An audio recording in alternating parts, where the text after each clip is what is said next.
Davide Capello torna in Sardegna per essere in qualche modo premiato dopo la tua storia, insomma, che tutti sappiamo a mesi di distanza, insomma, com'è in qualche modo riprendere la vita normale, però vivere con quell'esperienza addosso sotto tutti i punti di vista. Beh, innanzitutto sono felicissimo di essere qua in Sardegna, nella mia terra, e partecipare appunto a questa premiazione. È veramente un onore e in più è veramente bello essere qua per una serie di ragioni.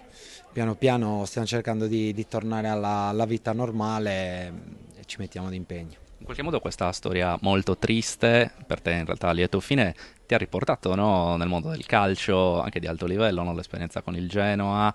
Com'è stato nel calcio, insomma, ritrovarti a lavorare, no? Nel tuo campo che in realtà non hai mai abbandonato? No, io ho sempre continuato a giocare, comunque avevo già iniziato col Genoa prima della tragedia e grazie a Dio adesso possiamo continuare in questa avventura con i ragazzi del settore giovanile. Senti, in Sardegna c'è un portiere come Cragno che è ormai in nazionale a tutti gli effetti, si attende l'esordio come per Barella. Da portiere come lo vedi? Lo vedi ad alto livello, insomma, nel calcio italiano internazionale? Ma sicuramente Cragno è uno dei migliori portieri attualmente in circolazione in Italia.